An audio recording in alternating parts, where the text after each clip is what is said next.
Every living organism has a spirit. So therefore, I see HIV as a living organism. AIDS-related illnesses is what gets you ill, and eventually your physical body gives up.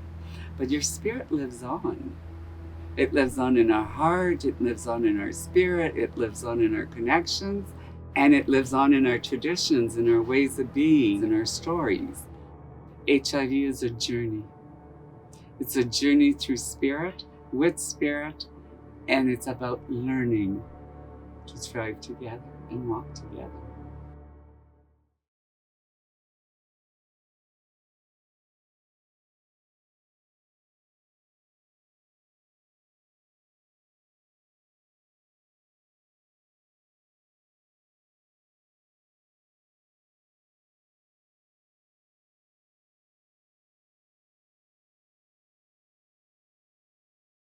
There is a difference here that you don't see in the urban areas because it's still partly part of the mountains. There is a difference here, and that difference is palpable. You feel it when you come down those stairs into the woods.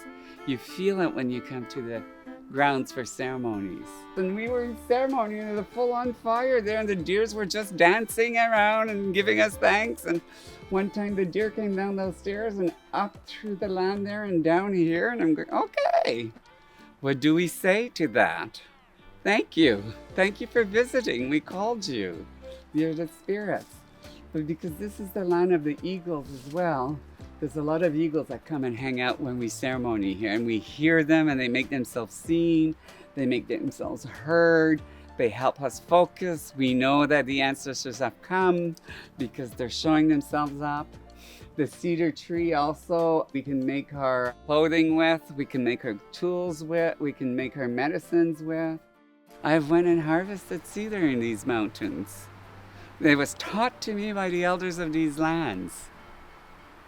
And with all honest and respect and love, never was I ever told I didn't belong. My name is Sandra Laframboise. Laframboise is my family name.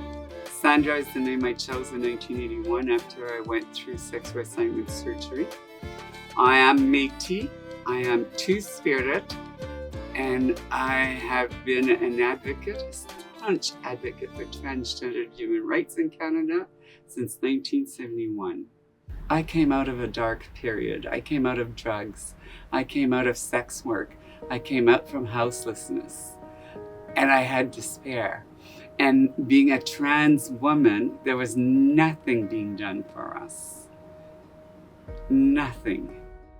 For the first time, we were saying, enough. We're Indigenous people. We're part of these lands. We're suffering. You're not serving us, and something needs to be done. It's the Western traditional world, and there was always something missing, and that was our culture. And recognizing that our different cultures and there are different issues within different cohort and different groups and different ways of knowing and different ways of doing. So how do we synergize all of that together? In 1994, we went to a meeting put on by the Government of Health Canada in Ottawa, and there was all different service organizations, Indigenous service organization that was dealing with HIV.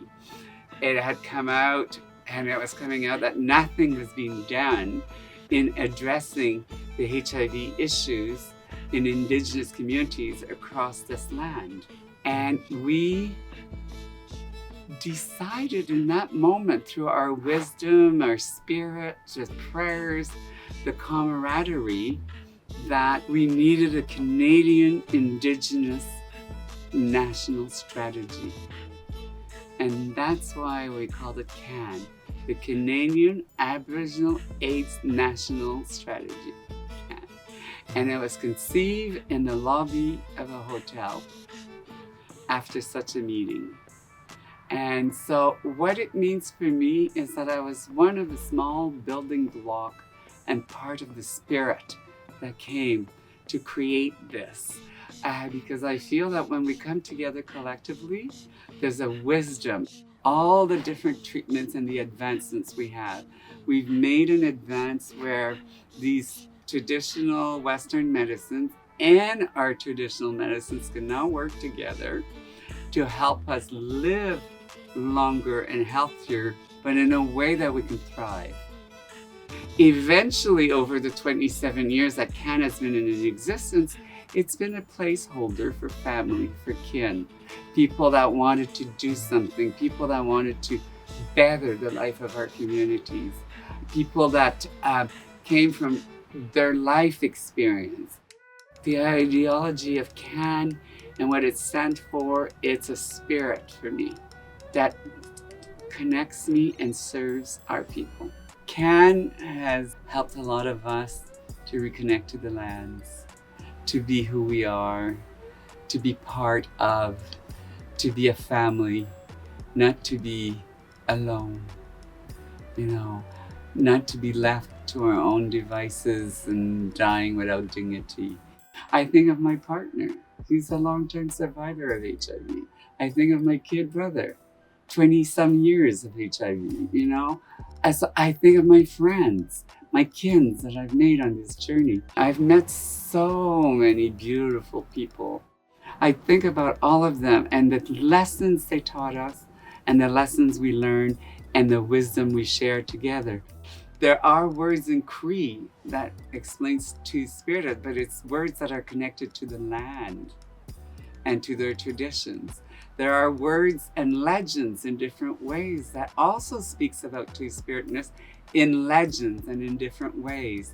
What is happening now is our youth that has come up, the folks now that are in their 25 and 30s and 40s and asserting themselves and their sovereignty and their identity, are saying, well, I might not be Two-Spirit. I might more be indigiqueer. I want to find a word in my language around my lands that connects me to our creation stories around Two-Spirit. And I think it's wonderful and it's beautiful because self-determination is one of our foundational values. It's both a spiritual movement, it's both a political movement, it's both a health movement. It's all of the movement rolling together. Like the thunder beings, we're thundering forward, right?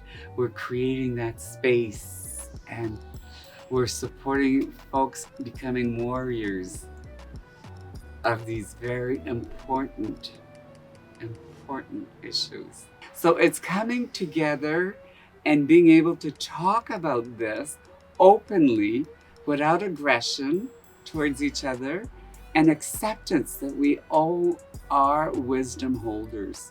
We're all knowledge holders of our life experiences. So I say this in a very good way.